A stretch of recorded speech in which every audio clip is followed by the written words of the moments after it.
जय जय राम कृष्ण बलो बदने एमन मधुर नाम आर पाबिने जय जय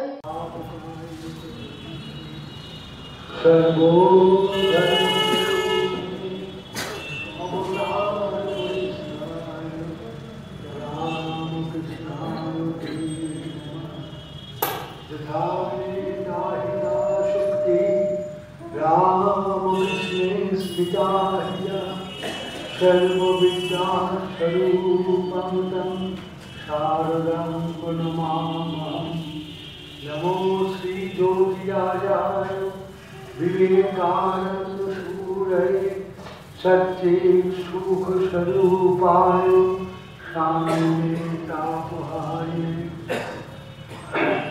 भगवान श्री रामकृष्ण देवेर चरणे प्रणाम, प्रणाम माता ठाकुरानीर चरणे, प्रणाम स्वामी विवेकानंद चरणे, प्रणाम भगिनी देवीर चरणे। हमारे आजकेर अनुष्ठान स्वामी अभेदानंद सारबक्तृता।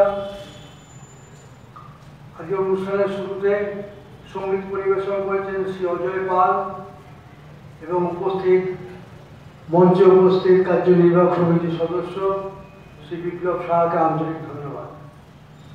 आंतरिक श्रद्धा और प्रणाम जानाई श्री नारायण चंद्र गुहराय के जार अर्थानुकूल्ये सारल भाषण प्रवर्तन हয়েছে।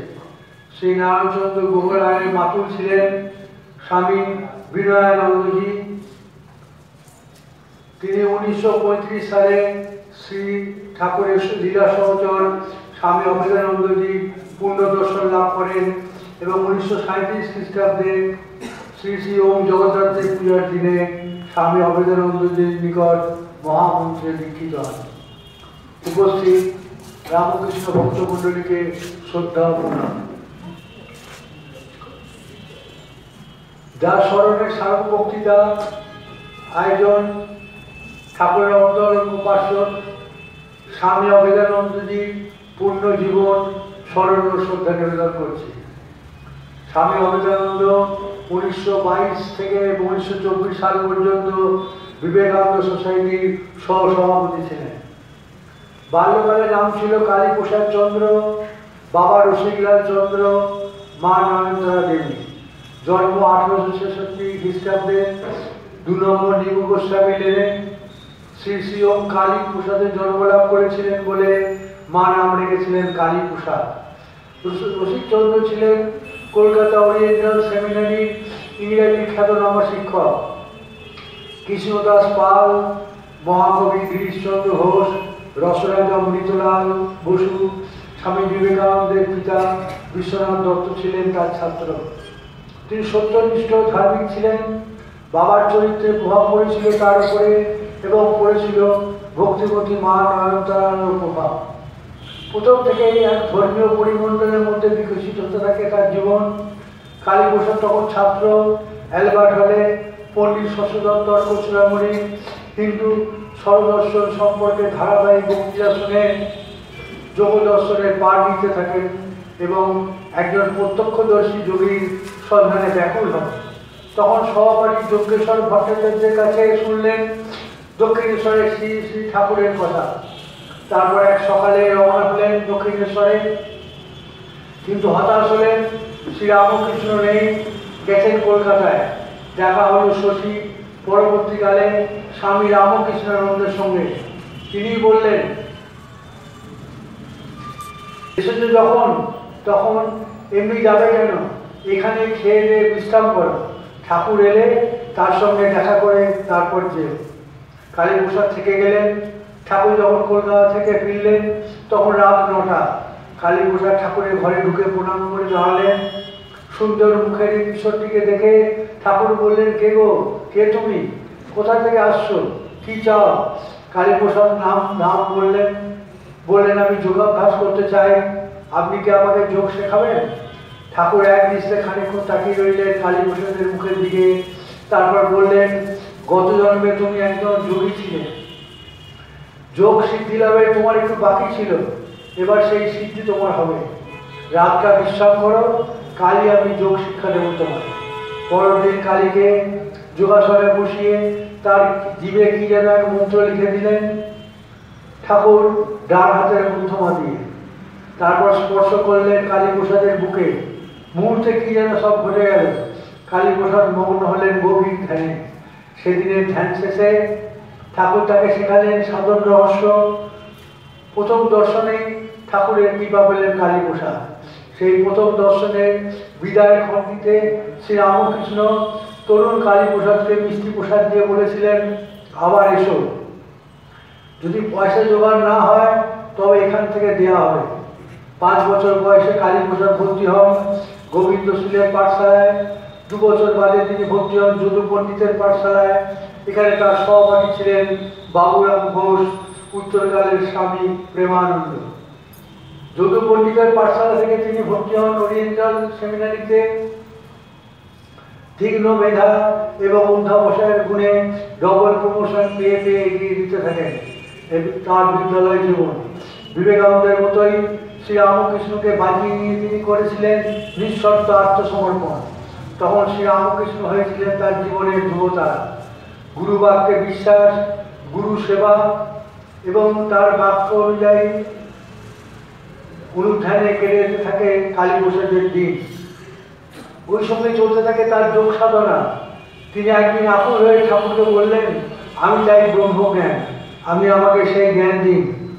শিষ্যের আকুলতায় ঠাকুর নিজেও সেদিন মুগ্ধ। তাই তিনি সস্ত্রে তার এই কিশোর শিষ্যটিকে বলেন, হবে সময়ে তুমি সবই পাবে। এই আশ্বাসে বুক বেঁধে আত্মজ্ঞান লাভের জন্য চলতে থাকে কালীপ্রসাদের সাধনা। সেই সাধনায় সিদ্ধি এলো তার ঠাকুরের জীবন দশাতে। সেদিন তার সেই সাধনালব্ধ জ্ঞানের পরিচয় পেয়ে উৎফুল্ল হয়ে ওঠেন ঠাকুর নিজেও। আনন্দে গদগদ কণ্ঠে তিনি বলেন, হ্যাঁ, ওই তো যথার্থ ব্রহ্মজ্ঞান। 1885 খ্রিস্টাব্দে ঠাকুরের যখন গলরোগ দেখা দিল, কালীপ্রসাদ তখন ঠাকুরের সঙ্গেই থাকেন। তার সেবার জন্য যে কজন ভক্ত এগিয়ে এসেছেন সবার আগে কালীপ্রসাদ তাদের অন্যতম।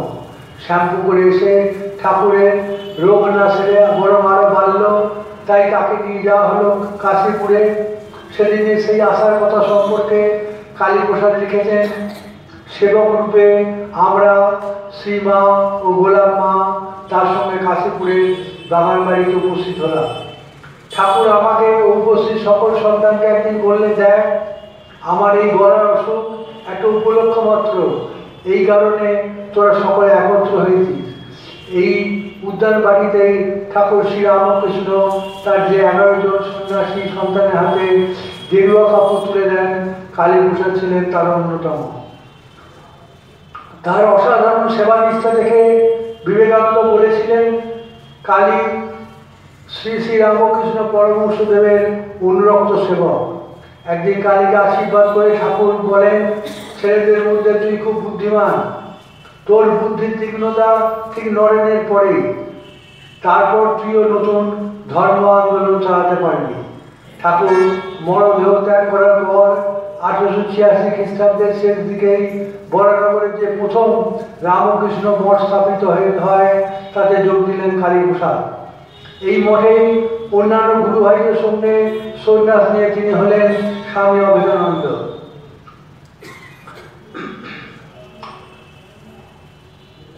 এই মঠে শুরু হলো তার এক জীবন, তার আর এক জীবন। এই মঠে থাকার সময় অভেদানন্দ মা সারদামণির উদ্দেশ্যে সংস্কৃতে এক স্তব রচনা করেন। অভেদানন্দ রচিত সেই স্তব শুনে মা সারদামণি সেদিন বলেছিলেন, তোমার জীবে বিদ্যা দেবী সরস্বতী অধিষ্ঠান করুন। মঠে কিছুদিন থাকার পরে শুরু হলো তার পরিব্রাজক জীবন। সেটা 1887 খ্রিস্টাব্দের কথা। টানা 9 বছর ধরে হিমালয় থেকে শুরু করে ভারতের প্রায় সবকটি তীর্থ পরিভ্রমণ করেন। 1896 খ্রিস্টাব্দে রামকৃষ্ণ মঠ তখন বরানগর এসেছে আলমবাজারে। অভেদানন্দ তার পরিব্রাজক জীবনে একটি পর্ব শেষ করে এসেছেন মঠে। কিন্তু এই সময় লন্ডন থেকে স্বামী রামকৃষ্ণানন্দের কাছে স্বামী বিবেকানন্দের বার্তা এলো, এখানে আমার কাজে সাহায্য করার জন্য এখনই কালীকে পাঠিয়ে দাও, আমি তার আসার ব্যবস্থা করছি। এর আগে এপ্রিল মাসেই স্বামী বিবেকানন্দের আহ্বানে স্বামী শারদানন্দকে পাঠানো হয়েছিল লন্ডনে, কিন্তু জুন মাসের শেষের দিকে তাকে মার্কিন যুক্তরাষ্ট্রে পাঠিয়ে দিয়ে তিনি ডেকে পাঠালেন স্বামী অভেদানন্দকে। 1896 খ্রিস্টাব্দের 27 অক্টোবর ব্লুমসবেরি স্কোয়ারে একটি ক্লাবে তিনি বক্তৃতা দিলেন। 30 বছরের যুবক স্বামী অভেদানন্দ সেই প্রথম বিদেশের মাটিতে দাঁড়িয়ে ইংরেজিতে বক্তৃতা, বেদান্ত গ্রন্থ পঞ্চদশী দর্শন সম্পর্কে। স্বয়ং স্বামী বিবেকানন্দ শ্রোতাদের কাছে অভেদানন্দজির পরিচয় করার সময় বলেন, আমি যদি এই ধরা থেকে নিঃশেষ হয়ে যাই তবু আমার বাণী স্ফুরিত হবে ওই প্রিয় অষ্টদূরী থেকে এবং বিশ্ব তাই শুনবে আগ্রহে। স্বামী বিবেকানন্দের নির্দেশে 1857 খ্রিস্টাব্দে অভেদানন্দকে লন্ডন থেকে যেতে হলো মার্কিন যুক্তরাষ্ট্রে। এই সময় মঠের কাজে স্বামী শারদানন্দকে মার্কিন যুক্তরাষ্ট্র থেকে নিয়ে আসা হয়েছে ভারতে।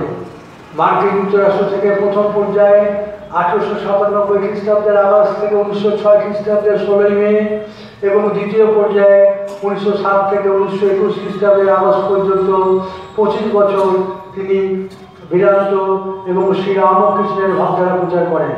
নিউ ইয়র্কে পৌঁছে তিনি বেদান্ত সম্পর্কে বক্তৃতা দিতে শুরু করেন এবং 1898 খ্রিস্টাব্দের নিউ ইয়র্কের মোট মেমোরিয়াল হলে স্বামী অভেদানন্দ পরপর 90টি বক্তৃতা দেন।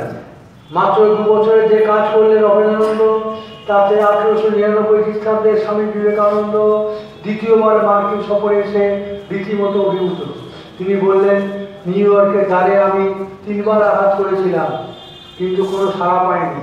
তুমি এখানে বেদান্ত সমিতির স্থায়ী কেন্দ্র খুলেছ দেখে আমি খুব খুশি। নিউ ইয়র্কে এই প্রথম আমরা সমিতির নিজস্ব বাড়ি দেখলাম। মার্কিন যুক্তরাষ্ট্রে বেদান্ত প্রচারের ভার স্বামী অভেদানন্দের ওপর ছেড়ে দিয়ে বিবেকানন্দ ভারতে ফিরে এলেন। সেখান থেকে তিনি লিখলেন, তোমাকে নির্দেশ দেওয়ার কিছু নেই, আমি পাশ্চাত্যের সর্বভার তোমার উপর ছেড়ে দিলাম। 1901 খ্রিস্টাব্দে বেলুর মঠ পরিচালনার জন্য স্বামী বিবেকানন্দ যে খুশি পরিষদ গঠন করেন, অভেদানন্দ ছিলেন তার অন্যতম সদস্য। 1922 খ্রিস্টাব্দের 10ই মার্চ তিনি মিশনের সহসভাপতি পদে নির্বাচিত হন। দীর্ঘ 25 বছর মার্কিন যুক্তরাষ্ট্রে থাকার জন্য যে জীবনধারায় অভেদানন্দ অভ্যস্ত গিয়েছিলেন, বেলুর মঠে সেই জীবনধারা ছিল অনুপস্থিত। তার নিজের মতো একটা আবেশ তৈরির ক্ষেত্রেও দেখা ছিল কিছু অসুবিধে। এরই মধ্যে তিনি কলকাতা এবং দার্জিলিংয়ে রামকৃষ্ণ বেদান্ত মঠ প্রতিষ্ঠা করেন। রামকৃষ্ণ জীবনের শেষ দিন পর্যন্ত তিনি কলকাতা এবং দার্জিলিংয়ে রামকৃষ্ণ বেদান্ত মঠ প্রতিষ্ঠা করেন। জীবনের শেষ দিন পর্যন্ত তিনি ছিলেন রামকৃষ্ণ মঠ মিশনের ট্রাস্টি এবং গভর্নিং বডির সদস্য। 1937 খ্রিস্টাব্দে রামকৃষ্ণ শতবার্ষিক উৎসবে টাউন হলের সভায় সভাপতিত্ব ছিলেন স্বামী অভেদানন্দ। 1939 খ্রিস্টাব্দের 8ই সেপ্টেম্বর রামকৃষ্ণের এই বীর সন্তান অভেদানন্দ তোমাদের চৈতন্য হোক বলতে বলতে যাত্রা করেন শ্রীরামকৃষ্ণ লোকে। হরি ওম শ্রীরামকৃষ্ণ। এখন স্মারক ভাষণ প্রদান করবেন শ্রীমৎ স্বামী কৃপাকারানন্দজি মহারাজ, রামকৃষ্ণ মিশন সেবা প্রতিষ্ঠান, এবং আলোচনার বিষয় স্বামী বিবেকানন্দ ও মানুষ। ওম পরতত্ত্বে সদা লীন রামকৃষ্ণ সমাজ্ঞয়া यो धर्म स्थापनरतो वीरेशं तं नमाम्यहम्।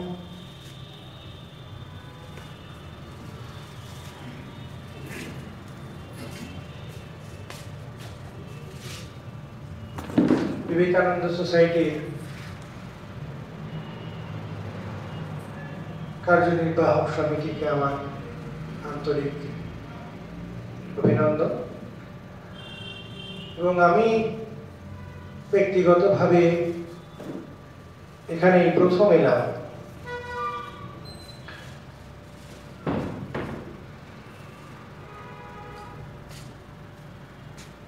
স্বামী বিবেকানন্দ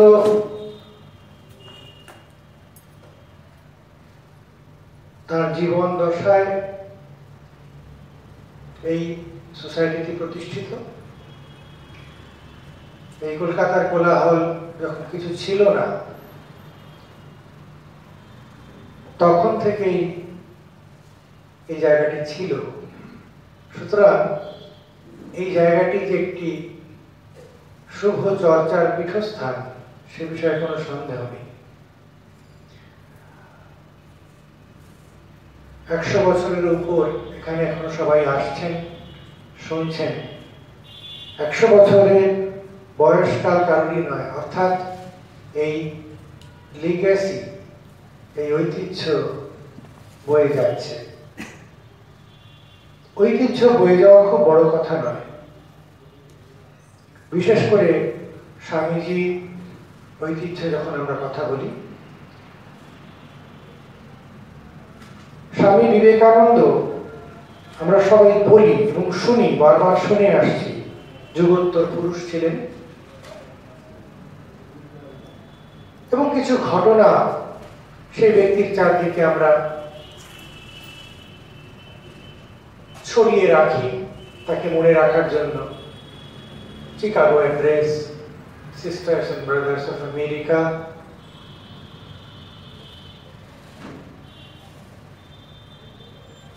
তার ওরকম পশ্চার,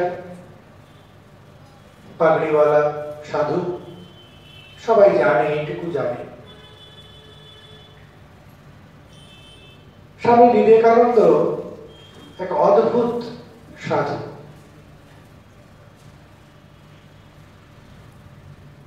আমরা বলি অনেক সময় সবার উপরে মানুষ সত্য, তাহার উপরে নয়। মানুষের সত্যতা বা মানুষ সংক্রান্ত চিন্তা ভাবনার যে আমাদের জীবনে সত্যান্বেষণের একটি কেন্দ্র, সে বিষয়ে আমরা নিজের বুদ্ধি কেন্দ্রিত করতে করতে আবার বিক্ষিপ্ত হয়ে যাই। আমরা ঠিক দিগদর্শন পাই না কোনটা করা উচিত। শ্রী রামকৃষ্ণদেব বলে বসলেন, ভগবান লাভ জীবনের উদ্দেশ্য। শুনতে বেশ ভালো লাগে। যারা ভগবান মানেন না, তারা এসব শুনে ভালোবাসেন না, শুনতেও ভালোবাসেন না। যেন একটা ভাগ হয়ে গেল, উনি ভগবান ভালোবাসেন, ভগবান বিশ্বাস করেন, আর আমরা করি না। অতএব ভগবান সম্বন্ধীয় একটি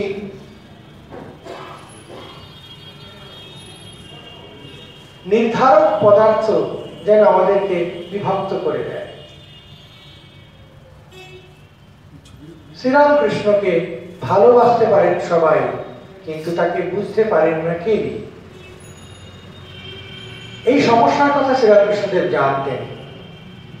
জানতেন বলেই উনি প্রথম থেকেই নরেন নরেন করে পাগল হয়েছিলেন এবং নরেন শিক্ষে দিবে। একটি বালক সত্য কথা বলা বলতে যেরকম বোঝে, ঠিক সেরকম বলছেন। আপনারা দেখেছেন শ্রীরামকৃষ্ণদেব যখন ভগবানের ইচ্ছার কথা বলছেন, চাপরাশ পাওয়ার কথা বলছেন, গুরুগিরি করছো, চাপরাশ না হলে কোনো কাজ হয় না। চাপরাশ মানে তখন ভগবান স্বয়ং তাকে নির্দেশ দেন। বলতে গিয়ে উনি বলছেন, সঙ্গে সঙ্গে উদাহরণ, উপমার রাজা শ্রীরামকৃষ্ণ বলতে গিয়ে বলছেন যে হ্যাঁ দেখেছো, ওই হালদার পুকুরে লোকেরা প্রাতকৃত্য করে চলে যেত, কেউ কোনো কথা শুনতো না। যখন কোম্পানি একটি নোটিশ মেরে দিলে এখানে বাণিজ্য করিবে না, সব বন্ধ। ওই চাপরাশ, এটি শ্রীরামকৃষ্ণ সব দেখতেন, মজা করতেন এবং এটি যে সত্য আধ্যাত্মিক ভাবে বলতেন যে দেখো, চাপরাশ না হলে তোমার কথা কেউ লবে না। ভগবানের সঙ্গে সেই চাপরাশের সম্পর্ক আছে, সেই স্ট্যাম্প অফ অথেন্টিকেশন। সুতরাং নরেন্দ্রের ক্ষেত্রেও তাই করলেন। নরেন্দ্র হচ্ছে শ্রীরামকৃষ্ণের একটি সাধনার নাম। তাকে সাধনা করে নিয়ে এসছেন, সাধনা সিদ্ধি করে পায়ে ধরে তাকে জগতে রেখেছেন। পৃথিবীর আধ্যাত্মিক ইতিহাসে কেন অন্য কোনো ইতিহাসে এমন কোনো নজির পাওয়া যায় না যেখানে স্বয়ং গুরু শিষ্যের মুক্তির জায়গায় বন্ধনের কামনা করছে, মা ওকে বদ্ধ করো, কোথাও পাওয়া যায় না। নিজেই বলছেন ওর জন্যই আশা, ও আমার শ্বশুর ঘর। নরেন্দ্রনাথ নিজে লজ্জিত শঙ্কিত হচ্ছে, কি সব বলেন পাগলের মতো। শ্রীরামকৃষ্ণ পাগলের মতো দেখতে মাত্র, তিনি পাগল নন। তিনি কারোর তোয়াক্কা করেন না, জগতের কারোর উনি তোয়াক্কা করেন না। সুতরাং উনি নিঃসন্দেহে এবং সেই বালকের মতো যেমন করে জগতে চলতে হয়, যেমন বালক শিখে নেয় সেরকম করে শিখে নিয়েছেন। শিখে নিয়ে টুক করে কাগজে লিখে দিলেন, নরেন শিক্ষে দিবে।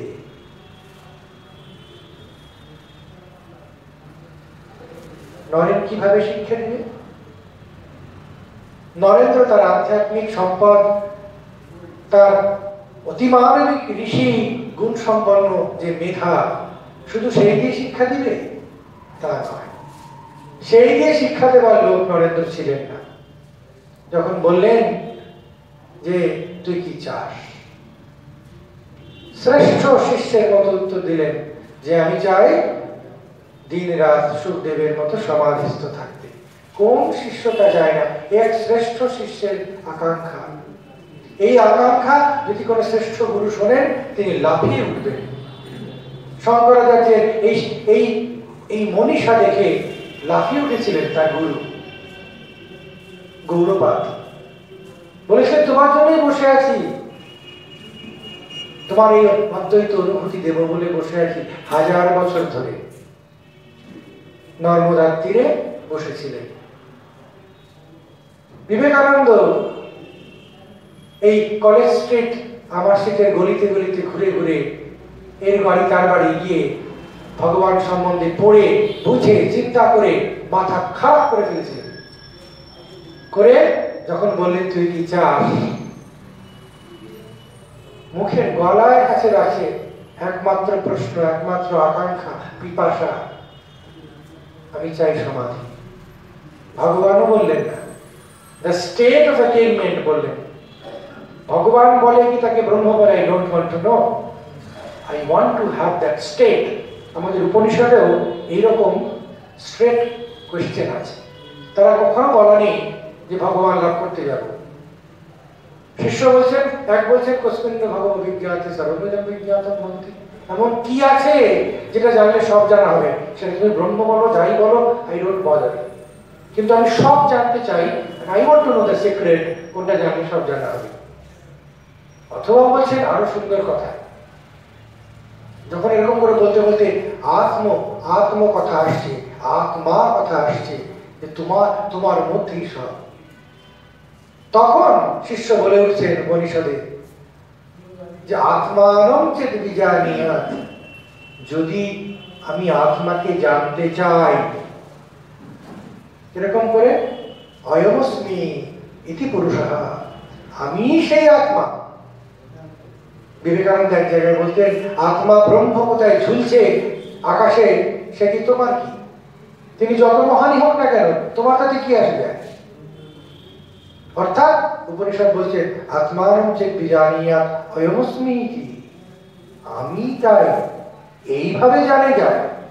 যদি জানতে চাও আমার স্বরূপটাই তাই, এই স্বরূপে যদি জানতে চাও, তাহলে কি কিমিচ্ছার্কস্য কামায়া শরীরম অনুসঞ্জরে, তাহলে শরীর সম্বন্ধে কিছু তোয়াক্কা করো না, এলো কি গেল, বই গেল। তো this were the questions in Upanishad. দেখুন ঘটছে, আমি সুখদেবের মতো সমাধিতে থাকতে চাই, মাঝে মাঝে একটু এসে খাবো, শরীর রক্ষা করবো, কারণ সমাধির আনন্দ এই শরীর না থাকলে হবে না। তারও আমাদের উপনিষদে প্রমাণ আছে। মনুষ্য শরীর সবচেয়ে ভালো হয়,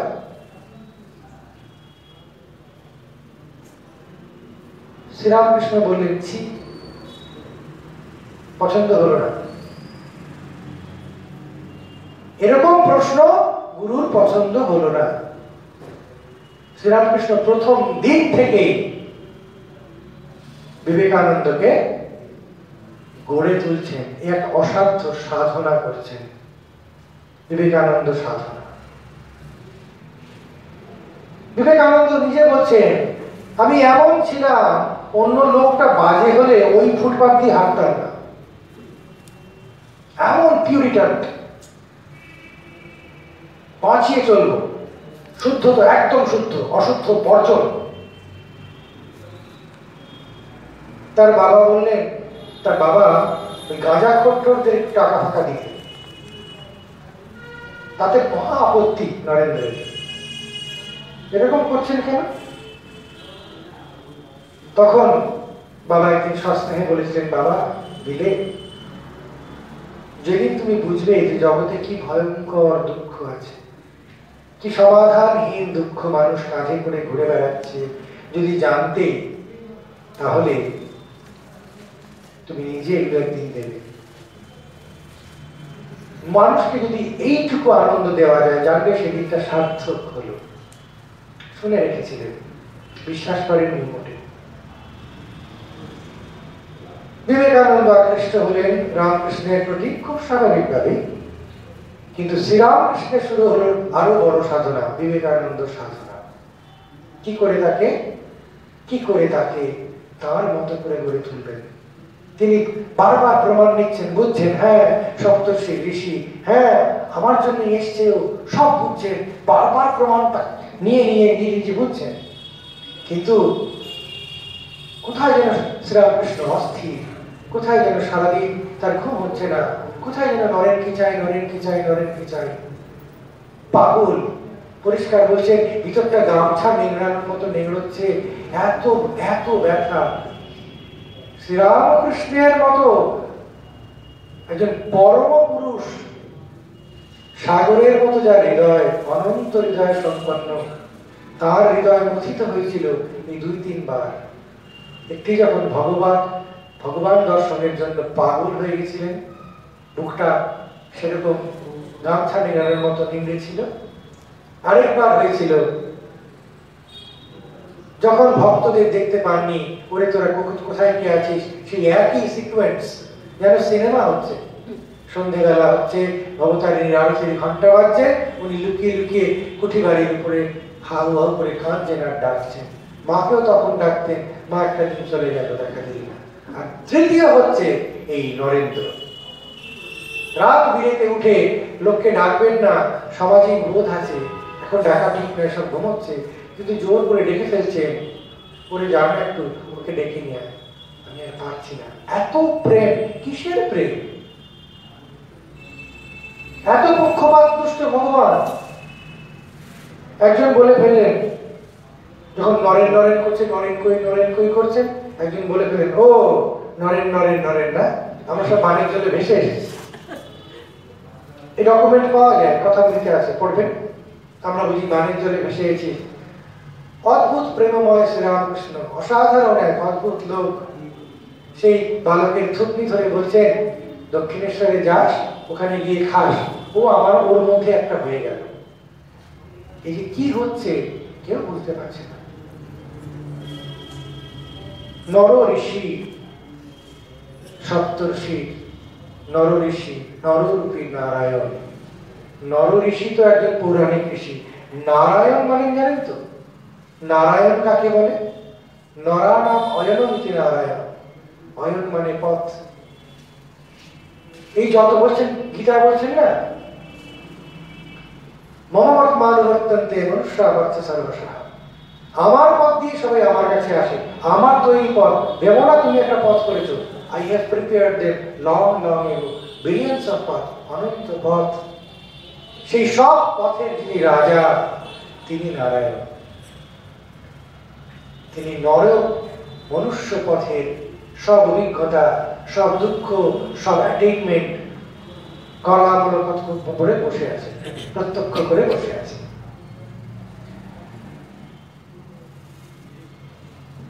নরেন্দ্রের তো সেই ভালোবাসাটা ভালোই লাগছে, কিন্তু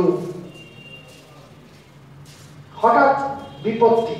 নরেন্দ্র কখনো ওরকম অলৌকিক কিছু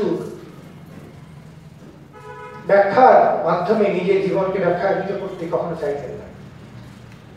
তার বাবা যখন মারা গেলেন বলতেই পারতেন শ্রীরামকৃষ্ণ তার জন্য হয়েছে, অমুকের জন্য হয়েছে। No reasoning beyond his own common sense reasoning.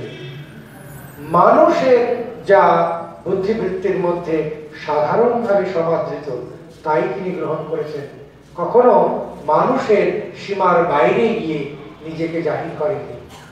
সুতরাং সেই দুঃখ উনি মেনে নিচ্ছেন, কিন্তু দুঃখের পরিধি ওনার জানা নেই। যখন একজন বলল যে নরেন খুব দুঃখে পড়েছে, ঠাকুরকে বলা হলো, ঠাকুর বললেন ও বিপদকে সম্পদ জ্ঞান করেছিল কিনা। অর্থাৎ সেই ব্রহ্ম যখন পঞ্চভূতের ভারে পড়ে কাঁদে তখন সে কান্না কি হয়, আর ক্রন্দনরত ফাঁদে পড়া ব্রহ্ম যে আসলে ব্রহ্মই, সেটা একটু ফাঁদে পড়ে বুঝতে হবে। ফাঁদের বাইরে থেকে ব্রহ্ম বললে হবে না। কেন হবে না? সেই হৃদয় খুলবে না, হৃদয় যেখান থেকে ভগবান তার ইচ্ছারূপ ব্যাকুলতারূপ প্রবাহ মানুষের মধ্যে প্রবাহিত করে। আমরা ধরুন সবকিছু জানি, বলি এটা করবেন, হ্যাঁ মহারাজ করবো, করলেন না কেন, আর সময় পাই না। অর্থাৎ ইচ্ছাটা হয় না, বোঝা হয়েছে কিন্তু ইচ্ছার উদ্রেক হয়নি। ইচ্ছা হয়নি বলে সে পথে যাওয়াই হয়নি, সে পথে যাওয়া হয়নি বলে সে পথটা সম্পূর্ণ অজ্ঞাত। অথচ আমার মনে হচ্ছে আমি বুঝি জানি, কারণ জানা হয়ে গেছে। This is the paradox we always live with. স্বামী যখন শিক্ষার সংজ্ঞা দিচ্ছেন, শিক্ষা তাকে বলে যেখানে ইচ্ছাকে নিজের নিয়ন্ত্রণে করা যায়। কজন শিক্ষাবিদ আছে সেটা বুঝেন? কেউ নেই। ইচ্ছা হচ্ছে ডিরেক্ট লাইট। স্বামীজি ঠাকুর বলতেন ব্যাকুলতা যাতে হবে তাতে হবেই হবে। বলছেন ব্যাকুলতা হলো তো সূর্য উদয় হলো, অর্থাৎ ব্যাকুলতা হলো না তো অন্ধকার রাত্রি। যত জ্ঞানই পুঞ্জীভূত করুন সবই বোঝা হয়নি, বোঝা হয়েছে। নরেন্দ্র বিপদে পড়েছে,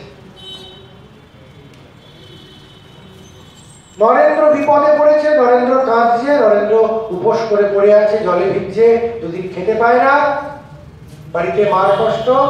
ওরকম রাজরানীর মতো মা, ছেঁড়া কাপড়, তসরের কাপড় ছিঁড়ে গেছে, তাপ্পি দিয়ে পড়ছেন, মুখ ফুটে বলতে পারছেন না, আভিজাত্য সহ্য শক্তি। শ্রীরামকৃষ্ণের তো কেঁদে মাটিতে ভেসে যাওয়ার কথা ছিল, বললেন বেশ হয়েছে। শুধু এই বেশ হয়েছে তো উনি থেমে থাকলেন না, তার প্রেমের পরীক্ষা নিচ্ছেন যে এই নরেন্দ্র সেই পরিচয়, অলৌকিক পরিচয় যথেষ্ট নয়। তার হার্ডওয়্যারিং, একটা কম্পিউটারের হার্ডওয়্যারিং ভালো করে পরীক্ষা করা হচ্ছে, উইথস্ট্যান্ড করতে পারবে কিনা। সবচেয়ে বড় পরীক্ষা নিলেন সেই উপেক্ষা অধ্যায়। আপনারা জীবন দিয়ে দেখবেন, ভালো বন্ধু, কাছের বন্ধু, অনেক হাসি ঠাট্টা করেছেন, অনেক মিশেছেন, ফোনে এখন তো ভালোই হয়েছে মেসেজ যদি না রিপ্লাই দেয় কেউ হোয়াটসঅ্যাপে, তারপরেই একটা মেসেজ যায় কি রে, তারপরে বসে বসে প্রচন্ড রেগে যায়, প্রচন্ড রাগ, অভিমান, গালাগালি, কিছুক্ষণ হয়তো উত্তরই দিল না। একটা মেসেজের উত্তর না দিলে অবস্থা হয়। তখন ছিল না, মেসেজ ছিল না, বাড়িতে গেলেন, বন্ধু যদি দুদিন কথা না বলে এমন রাগ হবে, কারণ আপনার বিশ্বাস ভালোবাসাটাকে তো ঠুকরে দিচ্ছে, তাতে আঘাত অনেক বেশি। ভালো মানুষ শ্রীরামকৃষ্ণ শিশুর মতো নাকি নরেন্দ্রনাথ আসছে, ফিরেও তাকাচ্ছেন না। একদিন নরেন্দ্রনাথ ফিরে গেলেন, আবার নরেন্দ্রনাথ এলেন, ফিরে তাকালেন না।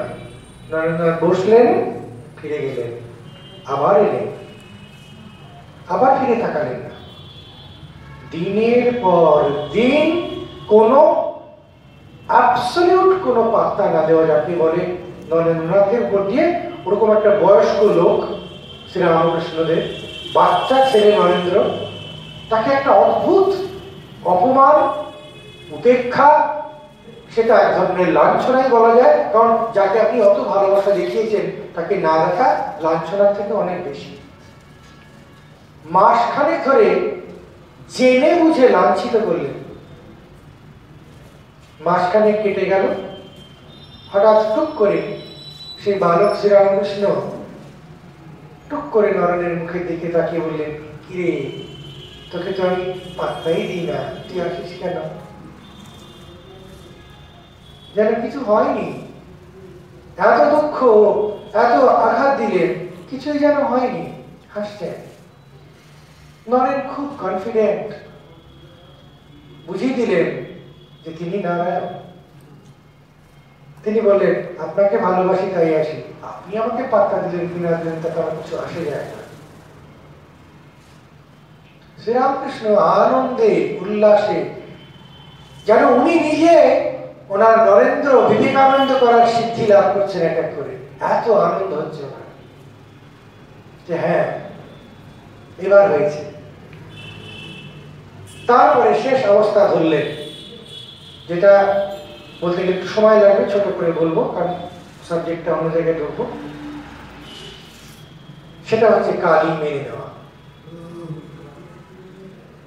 লাঞ্ছিত হয়ে সব লজ্জার মাথা খেয়ে বীরপুঙ্গব নরেন্দ্র দেখলেন, এই আমার পরম বন্ধু, কিচ্ছু পারে না বটে, কিন্তু এছাড়া আমি কোথাও যাব না, আর ইনি কিছু করবেন তো করুন, নয়তো কাজ করলাম, আপনি কিছু করে দিন।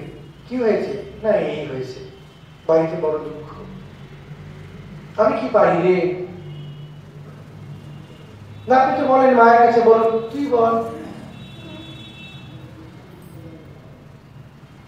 বিবরণ যা আছে সেই অনুযায়ী এরকমই ব্যাপারটা দাঁড়ায়। নরেন্দ্র যাচ্ছেন, গিয়ে নরেন্দ্র সে অসাধারণ অনন্ত সমুদ্রের মতো জ্যোতির্ময়ী চৈতন্যময়ী মাকে দেখছে, যেই চৈতন্য অয়মস্মি ইতি পুরুষা, এই চৈতন্যের সঙ্গে এক। মাকে দর্শন কোনো সিনেমা দর্শন নয়, মাকে দর্শন হচ্ছে অন্তর বহিরে সেই আনন্দ এবং অনন্ত নিত্য অনুভূতি, সেই অনুভূতির ছায়া ঝলক। স্বাভাবিকভাবেই নরেন্দ্র শুদ্ধ সত্য গুণ, উনি ছেলে, সে বলছেন, মা বিবেক বৈরাগ্য দাও, এসব কিছু চাই না, ওটি আসলে। যেই বেরিয়ে এলেন উল্টো মুখ হয়ে, সেই ইটের সিঁড়ি দেখে বুঝে গেলেন, না ভুল করেছি, আমার তো অন্য কিছু চাওয়ার কথা ছিল, ভুল করলাম কি করে, প্ল্যান করে গেলাম, বললাম এই চেয়ে ফেলেছি। উফ, তোকে বললাম, নরেন্দ্রকে বলছেন, তোকে বললাম চাইতে তুই একটা বোকা, যা যা যা আবার যা, মা যে ভালো দিন বুঝলি, শনিবার যা, কত রকম বলছেন। 3 বার ফেল করলেন। ফেল করলেন মানে কোথায় ফেল করলেন ধরতে পারছেন না। মায়ের সামনে যা বলছেন সত্যি বলছেন, বেরিয়ে এসে বুঝছেন মিথ্যে বলেছে, এবং বলছেন আমি বলিনি। এসে বলেন, আপনার কি এরকম, আপনি করেছেন, আমি এটা বলার জন্য তৈরি ছিলাম না। যেমন তো কোনো বোকা ছেলে নয় যে বৈরাগ্য চাওয়ার ভান করে বলবেন ওটা চাই, আসলে চাই বৈরাগ্য, পাটোয়ারি নেই কোনো। বলছি আমি তো পারি না, তখন কি এরকম বলছি, না আপনাকে করতেই হবে, ঠিক আছে তোর মোটা ভাত করেছে, কাপড়ের অভাব হবে না, ইত্যাদি ইত্যাদি। তাতে শ্রীরামকৃষ্ণের আরেকটি চরম উল্লাস দেখা গেল। নরেন্দ্র কালী মেরেছে। নরেন্দ্রনাথ পরে বলেছিলেন, ওই দিন শ্রীরামকৃষ্ণ আমার মধ্যে প্রবিষ্ট হন। নিবেদিতাকে বলেছিলেন, বলতে বারণ করেছিলেন কাউকে, এবং তারপর থেকে শ্রীরামকৃষ্ণের শরীর ভেঙে যায়, আর বেশি দিন ছিলেন না। শ্রীরামকৃষ্ণ পথ খুঁজছিলেন কি করে তার জগৎ উদ্ধারকারী শক্তি ভালো করে একটা ভালো হার্ডওয়্যার কম্পিউটারে ইনস্টল করবে। So Sri Ramakrishna got himself installed in Swami Vivekananda. কি হলো তাতে? যেই স্বার্থপর নারায়ণটি নিজের সমাধি ভিন্ন কিছু চাইবে না বলে ঠিক করে ফেলেছিল, সেইটা গেল উড়ে। বলতে পারছেন না কাউকে। গুরু ভাইরা জিজ্ঞেস করছে, কি ওরা কোথায় যাও, উড়ে উড়ে যাও, না তোরা বুঝবি না। কাউকে বলতে পারছেন না, কাউকে বলছেন না। বলছেন আমাকে দায়িত্ব দিয়ে গেছেন। সে দায়িত্ব দিয়ে, কথা দায়িত্ব নয়, প্রাণে দায়িত্ব দিয়ে গেছে। নরেন্দ্র সত্যি সত্যি নরেন্দ্র হয়ে উঠলেন। বলতেন, আমি সেই ভগবানকে বিশ্বাস করি না যেই ভগবান সমগ্র জীবকুল মানব কুলের সমষ্টি ভিন্ন নয়, একজনও কেউ যেন বাইরে না থাকে। He was absolutely adamant. আমাদের ধর্ম আমরা পছন্দ করি, তোর হবে না, তুই ভালো না, তুই স্নান করিসনি, তুই একাদশী করিস না, তুই বাজে কাজ করিস। কার কার হবে না আমরা ভীষণ সিদ্ধহস্ত, সারাদিন পোকা মারছি, পোকা মাছা বুদ্ধি। উদাহরণ যদি তার নাম তো বসুধৈব কুটুম্বকম, কোথায় বসুধৈব কুটুম্বকম? নরেন্দ্র একদম অ্যাডামেন্ট প্রথম দিন থেকে।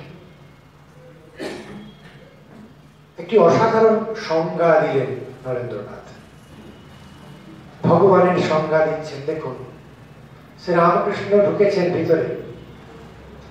শ্রীরামকৃষ্ণ বলছেন, যখন চিকাগোতে বলছেন স্বামীজি, তখন আপনারা তো পড়েছেন, স্বামীজি ঠিক এক্সপ্রেশনটাকে ইউজ করেছিলেন। Suddenly I heard myself speaking. আমি হঠাৎ শুনছি আমি বলছি। উনি পরিষ্কার বলছেন, আমি কিছু বলিনি। সংজ্ঞাটা হচ্ছে, উনি বলছেন, যদি তোমার কখনো এরকম মনে হয়ে থাকে, যদি কখনো এরকম অনুভব করো যে তুমি একটি খোলা মাঠে গিয়ে দুহাত ছড়িয়ে সমগ্র জগৎকে প্রেমে আলিঙ্গন করতে ইচ্ছা প্রকাশ করছো বলেননি, ইচ্ছা করেছো, অলিক ইচ্ছা হঠাৎ হয়েছে যে মাঠে গিয়ে দাঁড়িয়েছেন। আমাদের তো কত রকম প্রেম আছে না, কত রকম ভালোবাসা, কত রকম ইউনিভার্সালিটি, কত রকম ব্রাদারহুড। ঘরে টিকতে পারি না, বাইরে ব্রাদারহুডের বক্তৃতা দিই, তা নয়, খুব আন্তরিক কথা বলছেন। ঘরে বসে আছো, হঠাৎ কখন এরকম ইচ্ছা কি হয়েছে যে তুমি বাইরে গেছো, মাঠে গিয়ে একা একা দুহাত ছড়িয়ে সমগ্র জগৎ বিনা কোনো পক্ষপাত সমগ্র জগৎকে প্রেমে আলিঙ্গন করতে চেয়েছো। যদি কখনো এরকম তোমার অনুভব হয়ে থাকে, অনুভবটা কি? এই ইচ্ছেটা হওয়া, ইচ্ছেটা হচ্ছে এটা করব, এই অনুভবটা যদি হয়ে থাকে, সবাইকে আমি একসঙ্গে প্রেমে আলিঙ্গনে আবদ্ধ করতে চাই, এই চাওয়ার অনুভবটা যদি হয়ে থাকে, স্বামীজি বলছেন, তাহলে তোমার সেদিন ভগবানের অনুভব হয়েছে। You have felt God. আরেক জায়গায় বলছেন, আমি সব মূল্যবোধকে বর্জন করতে রাজি আছি, একটি মূল্যবোধের এগেইনস্টে, তাকে আমি কখনো ছাড়তে পারবো না, সব চলে যাক। সেটি হলো ইউনিভার্সালিটি। এই হচ্ছে নরেন্দ্রের ফাইবার, যার উপরে তিনি দাঁড়িয়ে আছেন। মানুষের প্রেমের ছোট ছোট ঘটনা কিছু বলছি না, কিছু তত্ত্ব বলবো আগে, নয়তো জিনিসটা পরিষ্কার হবে না। কারণ ঘটনা প্রচুর আছে, প্রচুর সুন্দর সুন্দর ঘটনা আছে। যেমন ছোট একটা বলি, বক্তৃতা দিতে যাবেন বোধহয় লন্ডনে, তো বাইরে ঘুরে ঘুরে একটু তামাটে হয়ে গেছেন, কালো লাগছে, ওরা ব্ল্যাকই বলবে, নিগার বলবে। তো উনি ইনভাইটেড লেকচারার, উনি লেকচার দেবেন, লেট করে ফেলেছেন, একা একা এসছেন। এসে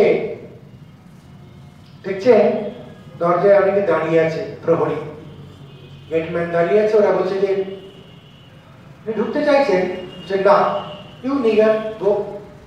কালো দেখতে, ওরা তো চেনে না, বিবেকানন্দকে চেনে না। বিবেকানন্দ বক্তৃতার জন্য সব বসে আছে ভিতরে, লেট হয়ে গেছে, ওনাকে ঢুকতে দেওয়া হচ্ছে না, নিগ্রো বলে।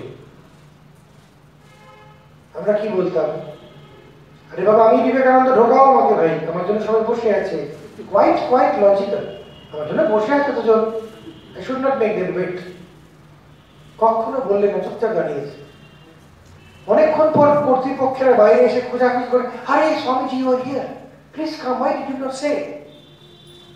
আপনি বললেন না কেন যে আপনি বিবেকানন্দ? তখন স্বামীজি বললেন, আমি এই জগতে অন্যকে ছোট করে বড় হতে আসিনি। আমি যদি বলি আমি নিগ্রো নই, অর্থাৎ নিগ্রো ছোট ঠিক, কিন্তু আমি সেটা নই। ক্ষুদ্রতাকে প্রশ্রয় দেওয়া হলো, ভিতরে ভিতরে শক্ত হয়ে যাচ্ছে। উনি বলতেন যে আমি সবার সঙ্গে ভালো করে থাকতে পারি, কিন্তু যখন সত্যের সঙ্গে আপোষ করতে হয় বলে মাটি থেকে দুটো পাথর তুলে নিয়ে ঠুকে বলতেন, এর মতো শক্ত হয়ে যায়। আনকম্প্রোমাইজিং। আমাদের একটা প্রাচীন শ্লোক আছে, বলা হয়